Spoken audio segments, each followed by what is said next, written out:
Magandang araw sa inyo. Kung ang security ninyo ay nakasandal pa rin sa mga traditional firewall at VPN, para sa inyo itong pag-uusapan natin. Tatalakayin natin ngayon kung paano ba i-implement ang isang modernong Zero Trust security model gamit mismo yung mga tools na kasama na sa inyong Microsoft 365 ecosystem. Itong gabay na ito ay hatid sa inyo ng DX Labs. Dinesenyo namin to para sa mga kapwa nating IT professional dito sa Pilipinas na gustong i-level up, 'di ba, ang kanilang security infrastructure. So umpisahan natin sa isang tanong. Sapat pa ba talaga yung tinatawag nating castle and moat security? Kasi sa panahon ngayon na ang dami ng nagre-remote work, ang dami ng cloud services, yung konsepto ng perimeter o yung bakod hindi na kasing linaw ng dati. So yung pag-asa lang sa mga firewall at VPN, medyo kulang na yun para protektahan ang data natin. Okay, ito yung magiging roadmap natin para sa araw na to. Uumpisahan natin sa pinakapundasyon ng Zero Trust, tapos dadaan tayo sa 6 na phase ng implementation, mula sa assessment hanggang sa maintenance, at tatapusin natin sa pag-unawa na ito, in the end, ay isang tuloy-tulay na proseso. Ayan, simulan na natin sa pinakakonsepto. Ang pundasyon ng Zero Trust ay actually napakasimple lang. Never trust, always verify. Huwag basta-basta magtitiwala, kailangang laging i-verify. So, ano ba talaga ang ibig sabihin yan? Ang Zero Trust ay isang security strategy na nagsisimula sa isang assumption, assume breach. Ibig sabihin, isipin mo na palagi na baka may nakapasok na. Kaya naman, bawat request, kahit pagaling yan sa loob ng network nyo, kailangan pa ring i-verify. At eto yung crucial mindset shift ha. Hindi ito isang produkto na bibilhin mo lang tapos okay na, secure ka na. Ang Zero Trust ay isang tuloy-tuloy na diskarte at proseso. Ngayon, ang ganda ng slide na to kasi pinapakita niya yung buong ecosystem. Sa pinakagitna, makikita niyo yung Microsoft Conditional Access. Isipin niyo siya yung parang utak, yung policy enforcement engine. Siya yung kumukolekta ng threat intelligence at telemetry at nagsasagawa ng continuous risk assessment. Tapos yung mga desisyon niya, ipinapatupad niya sa 6 na pillars: identities, endpoints, applications, data, infrastructure at network.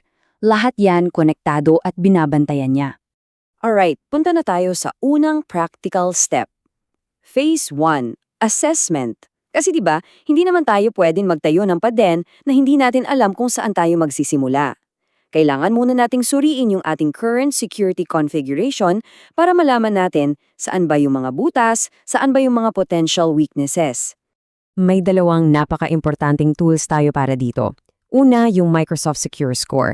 Ito, binibigyan kanya ng numerical score para sa security posture mo at tinutukoy niya yung mga technical gaps tulad ng, uy, kulang pa kayo sa multi-factor authentication o MFA. Sa kabilang banda naman, yung Microsoft Purview Compliance Manager, mas nakatutok to sa regulatory compliance. Tinitingnan niya kung sumusunod ba kayo sa mga standards tulad ng ISO 27001 o HIPAA. So para madaling tandaan, Secure Score for Technical Security, Compliance Manager for Regulations. Okay, ngayong may baseline na tayo, alam na natin kung saan tayo nakatayo. Itatayo na natin yung mga pangunahing depensa. Dito sa phases 2 hanggang 4, magfo-focus tayo sa pagtatatag ng matitibay na control para sa 3 pinaka-critical na pillars. Simulan natin sa phase 2, identity. Ito ang pinakapundasyon ng atong depensa. Bakit? Kasi sa panahon ngayon, identity ang bagong perimeter. Ito ang nagiging gateway sa lahat ng resources ng kumpanya. So isipin nyo, kung makompromise ang identity, apektado ang lahat. Kaya ito talaga yung una nating kailangan i-secure ng husto. Sa loob ng Microsoft Entra ID, 3 yung pangunahing tools natin for identity protection. Yung conditional access policies, risk-based authentication, at identity governance. Pero ang pinaka-powerful at sentro ng lahat ng ito ay yung conditional access. At yan ang titingnan natin ng mas malapitan ngayon. At ito, napakagandang ilustrasyon ng proseso. Tingnan natin yung flow. Sa kaliwa, meron tayong signals. Ito yung mga impormasyon. Sino yung user, anong device ang gamit niya, anong application ang ina-access, at ano ang real-time risk. Lahat ng signals na yan, sinusuri para i-verify yung access attempt. Tapos, based sa evaluation, may 3 posibleng aksyon. Pwedeng i-allow yung access, pwedeng mag-require ng MFA, o pwedeng i-block yung access. Halimbawa, kung nag-login ka mula sa office network gamit ang company laptop mo, baka allow access agad yan. Pero kung nag-login ka mula sa isang coffee shop sa ibang bansa, aba, teka muna, baka require MFA yan para masiguradong ikaw talaga yan. Napaka-dynamic at context-aware ng pagdidesisyon. So, na-verify na natin yung user gamit ang conditional access. Ang susunod na tanong, yung device ba na gamit niya mapagkakatiwala din? Dito na ngayon papasok ang Phase 3, Endpoint Compliance, at ang tool natin para dito ay ang Microsoft Intune.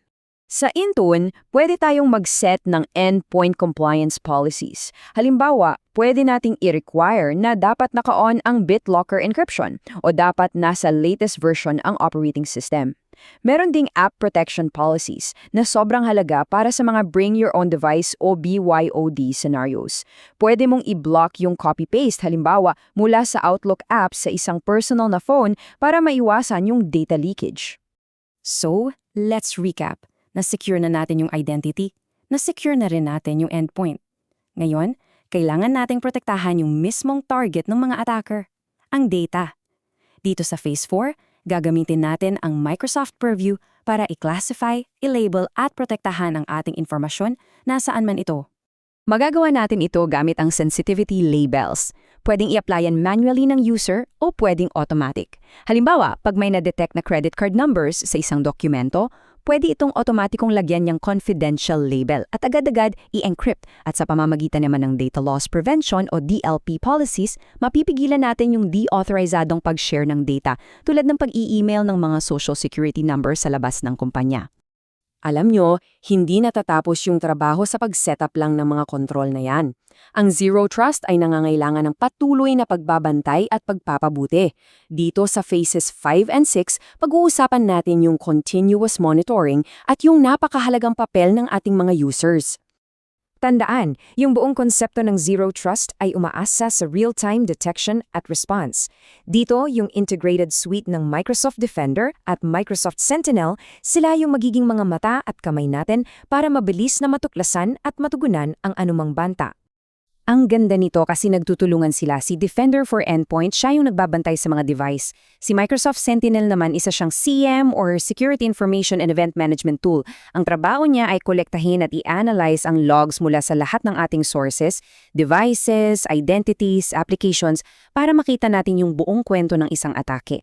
At si Defender for Identity, nakatutok naman yan sa on-premises Active Directory. Kapag may threat, kaya nilang mag-coordinate. Halimbawa, pwedeng i-isolate ni Defender ang isang infected device habang sinusuri naman ni Sentinel yung buong attack chain. At ang huli, pero hindi ibig sabihin ay hindi mahalaga, Phase 6 User Education. Kasi kahit gaano pa kaganda yung technology natin, madalas human error pa rin ang weakest link. Ang ating mga empleyado, sila dapat ang ating first line of defense. May 3 practical na hakbang para dito. Una, attack simulation training. Dito, nagsasagawa tayo ng mga peking phishing attack para sanayin yung mga user na ma-spot yung mga ganitong klase ng panluloko. Pangalawa, security awareness campaigns para patuloy na ipaalala yung mga best practices. At pangatlo, role-specific training. Kasi iba yung training na kailangan ng isang taga-finance kumpara sa isang developer, di ba? Bilang pagbubuod, at ito ang pinakamahalagang tandaan, ang pag-implement ng Zero Trust ay hindi isang sprint na mabilis lang matatapos. Ito ay isang marathon, isang tuloy-tuloy na process ng pag-aaral, pag-a-adjust at pagpapabuti. So iiwan ko kayo sa isang makapangyarihang kaisipan na to, sa Zero Trust. Hindi na natin tinatanong mapagkakatiwalaan ba natin ang user na ito. Ang tamang tanong ay, na-verify ba natin sila ng maayos para sa particular na access attempt na ito at this very moment? That shift in questioning changes everything. Sana ay marami kayong natutunan sa ating pagtatalakay ngayon. Para sa mas marami pang expert IT guidance, huwag niyo sanang kalimutang i-follow ang DX Labs. Maraming salamat sa inyong oras!